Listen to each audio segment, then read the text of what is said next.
قربانی کے لیے 5 شرطیں ہیں، 5، جس بندے میں 5 چیزیں پائی جائیں اس پر قربانی کرنا واجب ہو جاتا ہے۔ مسلمان ہونا، عاقل ہونا، بالغ ہونا،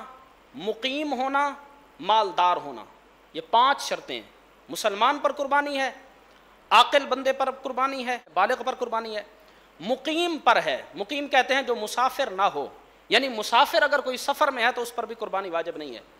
اور 5ویں جو اہم شرط ہے وہ مالک نصاب ہونا، مالدار ہونا، یعنی جس کو اللہ نے اتنی مالی استطاعت دی ہے کہ اس پر زکوٰۃ بنتی ہے، یعنی 52.5 تولہ چاندی کا یا 7.5 تولہ سونے کا اگر کوئی مالک ہے، یا اس کی مالیت کو کوئی مالک ہے، چاہے مرد ہے چاہے عورت ہے، جس کو اتنی اللہ نے مالی استطاعت دی ہے، اس پر قربانی کرنا واجب ہے، لازم ہے۔ حضور صلی اللہ تعالی علیہ وسلم نے ارشاد فرمایا، من کان لہ سعۃ ولم یضحی فلا یقربن مصلانا، فرمایا جس کو اللہ نے استطاعت دی ہے، استطاعت کے باوجود ولم یضحی قربانی نہیں کرتا، فرمایا فلا یقربن مصلانا، ایسا بندہ ہماری عیدگاہ ہماری مسجد میں نماز پڑھنے نہ آئے۔ اتنی ناراضگی کا، میرے آقا یہ ناراضگی کا اظہار فرما رہے ہیں کہ جو بندہ ہماری بات ہی نہیں مانتا پھر ہماری مسجد میں کیا لینے آتا ہے؟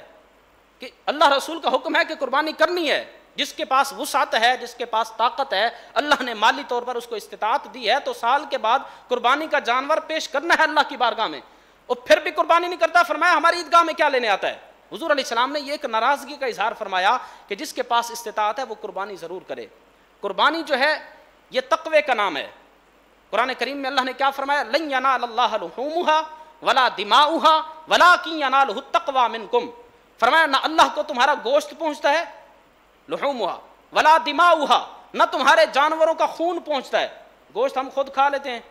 اور جانور کا خون نالیوں میں بہہ جاتا ہے، اللہ کو کیا پہنچتا ہے؟ فرمایا ولکن ینالہ التقوی منکم، فرمایا جو اللہ کو پہنچتا ہے وہ تمہارے دل کا ارادہ اور تقوی ہے۔ کس ارادے سے، کس تقوی سے، کس نیت سے تم قربانی کر رہے ہو، اللہ کو وہ پہنچتا ہے۔ یعنی تمہارا جو ثواب کاؤنٹ ہوگا، جو اللہ کی بارگاہ میں لکھا جائے گا، وہ گوشت کے مطابق بھی نہیں،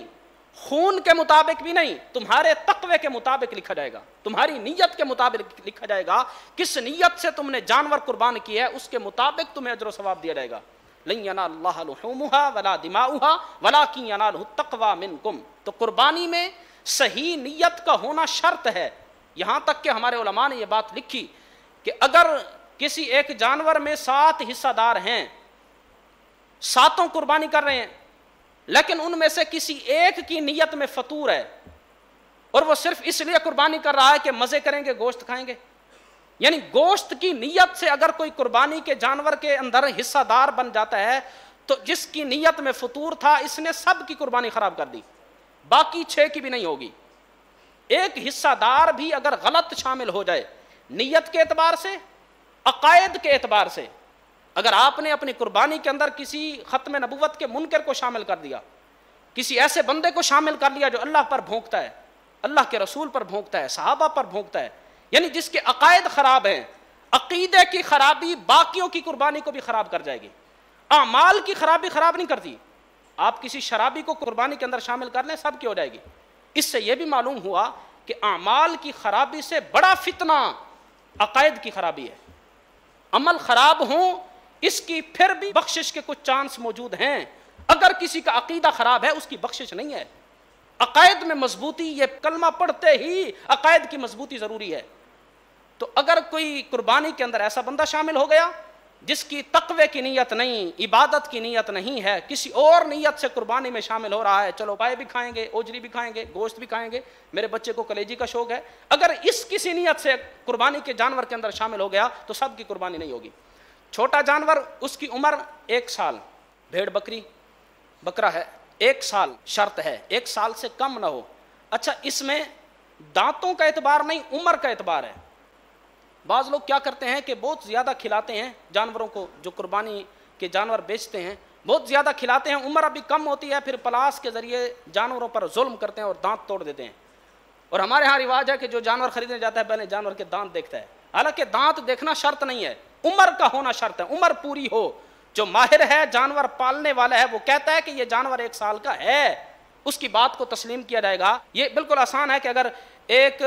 بکری نے بچہ دیا عید الاضحیٰ والے دن 9 بجے، اگلے سال عید الاضحیٰ والے دن 9:01 پر وہ 1 سال کا ہو چکا ہوگا، اس کو قربان کر سکتے ہیں۔ اگر 9:01 سے پہلے قربان کر لیا، 8:55 پر قربان کیا تو 1 سال کا نہیں ہوا، ابھی 5 منٹ رہتے ہیں۔ اگر پہلے قربان کیا تو اس کی قربانی قبول نہیں ہوگی، تو 1 سال کا ہونا شرط ہے۔ ہاں اگر دمبا ہے، اس کے بارے میں ایک خصوصی رعایت موجود ہے کہ اگر وہ 6 مہینوں کا بھی ہے یا اس سے اوپر کا ہے، لیکن وہ اگر سال کے دمبے کے ساتھ باندھ دیا جائے تو پتہ چلتا ہے دونوں بھائی ہیں، دونوں ایک جیسے ہیں، ہم عمر ہیں، یعنی ایک 6 مہینوں کا ہے اور ایک 1 سال کا ہے۔ جو 6 مہینوں والا ہے وہ اچھا موٹا ہے، اس کو اچھا کھلایا پلایا گیا ہے، دونوں ایک جیسے لگتے ہیں، دونوں 1 سال کے لگتے ہیں، تو پھر دمبے کے اندر ایک خاص رعایت موجود ہے کہ اگر وہ ہے تو 6 مہینوں کا لیکن دیکھنے میں سال کا لگتا ہے تو اس کی قربانی بھی شریعت کے اندر قبول کر لی جائے گی۔ اور گائے بھینس ہے تو اس کے لیے 2 سال کی عمر کا ہونا شرط ہے، 2 سال سے زیادہ ہو کم نہ ہو۔ اونٹ ہے تو اس کے اندر 5 سال کا یہ شرط ہے، ضروری ہے۔ اور قربانی کے جو جانور ہیں بڑے، یعنی گائے بھینس ہے یا اونٹ ہے، اس کے اندر 7 حصوں کا ہونا، زیادہ سے زیادہ 7 حصے، اس سے کم بھی ہو سکتے ہیں۔ یہ آخری رات ہوتی ہے نا، جب اگلے دن ہم عید کی نماز پڑھتے ہیں، بہت سارے مجھے فون آتے ہیں اور باقی علماء کو بھی فون جاتے ہیں کہ ہم نے جانور لیا تھا تو ابھی 6 حصے بنے ہیں، 7واں بندہ نہیں آ رہا، کل ہم نے جانور بھی قربان کرنا ہے، کوئی کہتا ہے ابھی 5 حصے ہوئے ہیں، استاد جی ابھی 3 ہوئے ہیں، ہم کیا کریں؟ تو پریشان ہونے کی ضرورت نہیں ہے۔ ایک بڑا جانور اکیلا بندہ بھی کر سکتا ہے، ایک بڑا جانور 2 بندے بھی کر سکتے ہیں، 3 بندے بھی کر سکتے ہیں، 4 بھی کر سکتے ہیں۔ 7 کا پورا کرنا لازم نہیں ہے، صرف یہ ایک رعایت دی گئی ہے کہ ایک بڑے جانور کے اندر 7 بندے زیادہ سے زیادہ شامل ہو سکتے ہیں، ہاں 7 سے زیادہ نہ ہو۔ اگر 8 شامل ہو گئے تو پھر بھی سب کی قربانی خراب ہو جائے گی۔ اسی طرح ایک بڑی غلطی کی جاتی ہے، وہ یہ کہ قربانی کے اندر ایک حصے میں 2 بندے شامل ہو جاتے ہیں۔ 2 بھائی ہیں نا،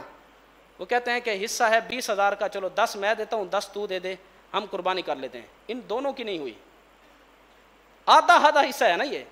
ہاں یہ ہے کہ اگر گھر کے اندر پیسے موجود نہیں ہیں تو ایک بھائی اس بھائی کو پیسے تحفے میں دے دے جس پر قربانی واجب ہو رہی ہے کہ یار یہ میری طرف سے رکھ لے، تحفے میں دے دے، قربانی کا پورا حصہ ہونا لازم ہے۔ 1 سے کم ہو گیا تو قربانی نہیں ہوگی۔ اور بسا اوقات یہ پس پردہ ہوتا ہے، جو بڑے جانور والے ہیں سب کو پتہ نہیں ہوتا، سب سمجھتے ہیں 7 حصے ہیں، ہم 7 بندے شامل ہیں، اور پیچھے چھپا ہوا ایک 8واں بھی ہوتا ہے، وہ جو 2 بھائی ہیں وہ تو 8 ہو گئے نا۔ اب جب 8 بندے ایک جانور میں شامل ہو گئے تو سب کی قربانی خراب ہو گئی۔ تو جو بندہ جانور لے کر آئے، جو جانور کا مالک ہوتا ہے، منڈی سے خرید کر لاتا ہے اور حصے بناتا ہے، اس کو چاہیے کہ کچھ مسائل پہلے سیکھے، اور جن جن حصہ داروں کو ان حصے کے اندر شامل کر رہا ہے، حصوں کے اندر، ان کو بتائے بھائی تو ہمارے ساتھ شامل ہو رہا ہے تو اس کی کچھ شرائط ہیں، کیا تیرے اوپر قربانی واجب ہے، تو نے کسی سے پیسے چندہ کر کے تو نہیں کر رہا، یعنی پورے گھر والوں سے 5-5 ہزار اکٹھا کر کے اس طرح تو نہیں کر رہا۔ اگر اس طرح کر رہا ہے تو ظاہر ہے وہ تو پھر ایک حصے کے اندر 5 بندے شامل ہو گئے اور ہر بندہ سمجھے گا کہ میں نے بھی قربانی کی ہے۔ تو یہ بھی ایک لازم چیز ہے کہ ایک جانور کے اندر کم از کم ایک حصہ ہو ایک بندے کا، اس سے زیادہ ہو سکتا ہے، جس طرح میں نے مثال دی کہ 5 بندے شامل ہو سکتے ہیں، 3 بندے شامل ہو سکتے ہیں، اب ان کا 1.5 حصہ بنتا ہے، 1.25 حصے بنتے ہیں، 1 سے زیادہ جتنا بھی ہوگا وہ تو اجر و ثواب ہے، 1 سے کم کسی کا نہ ہو۔ یعنی مثال کے طور پر اگر 20-20 ہزار کا حصہ ہے، 6 بندے 20-20 ہزار دے رہے ہیں، ایک کہتا ہے یار میں 15,000 دوں گا، مجھے اتنا ہی گوشت دے دینا، تو اب وہ ایک حصے سے کم ہو گیا اس کا، تو یہ بھی پھر جائز نہیں ہوگا، اس کی قربانی نہیں ہوگی، جب اس کی نہیں ہوگی باقی 6 کی بھی نہیں ہوگی۔ تو یہ بھی چیزیں لازم ہیں، ضروری ہیں۔ اور دوسری اہم بات، وقت بھی ہو گیا ہے، آخری بات سن لیں کہ ہمارے ہاں یہ ایک بہت غلط رواج ہے کہ ایک بندے نے اس سال کی ہے، میں نے کی ہے، تو اگلے سال میں کہتا ہوں کہ اگلے سال میرے ابے کی طرف سے، پھر اگلے سال اماں کی طرف سے، پھر میری بیوی کی طرف سے، اس طرح قربانی سالوں کے اندر پورے گھر کے اندر گھومتی رہتی ہے اور پتہ نہیں ہوتا قربانی واجب کس پر ہے۔ اگر بیٹے پر قربانی واجب ہے، وہ اپنے باپ کی طرف سے کرے گا تو اس کا واجب کون ادا کرے گا؟ اگر میں اپنے بیٹے کو کہوں کہ ظہر کی نماز پڑھنے جا رہا ہے، میری بھی پڑھتے آنا، تو ہو جائے گی؟ نہیں ہوگی۔ اسی طرح قربانی بھی نہیں ہوگی۔ اگر بیٹا کہتا ہے کہ ابے کی طرف سے کرتا ہوں اور ابے کے پاس مال ہی نہیں ہے، اس پر واجب ہی نہیں ہو رہی، تو پھر قربانی کون کرے گا؟ بیٹے پر واجب ہے تو یہ اپنی کرے، ہاں اس کو شوق ہے کہ ابے کی طرف سے بھی کرے تو 2 حصے رکھے، 2 قربانیاں کرے، اپنی بھی کرے جو اس پر واجب ہے، ابے کی طرف سے بھی کرے، اپنی والدہ کی طرف سے بھی کرے، اپنی اولاد کی طرف سے بھی کرے، پورا بڑا جانور لے آئے، 7 حصے اکیلا کر لے اگر شوق ہے، اگر اللہ نے مال دیا ہے۔ لیکن جس پر لازم ہے، جس پر واجب بن رہی ہے، اس کا حصہ رکھنا یا قربانی کا جانور لے آنا، قربانی کرنا اس پر لازم ہے، یہ ضرور کرے گا۔ چند باتیں میں نے آپ کے سامنے پیش کی ہیں، اگلے جمعہ کو ہم انشاءاللہ خطبہ حجۃ الوداع پیش کریں گے آپ کے سامنے، وہ جو عالمی قوانین میرے آقا صلی اللہ تعالی علیہ وسلم نے اپنے خطبہ حجۃ الوداع کے موقع پر پوری امت کے لیے، قیامت تک آنے والی امت کے لیے پیش کیے تھے، آج جس پر غیر مسلم عمل کر رہے ہیں، افسوس ہے کہ ہم نہیں کر رہے۔ تو آپ انشاءاللہ وقت پر تشریف لائیں گے، بہت ہی اہم گفتگو ہم اگلے جمعہ انشاءاللہ پیش کریں گے۔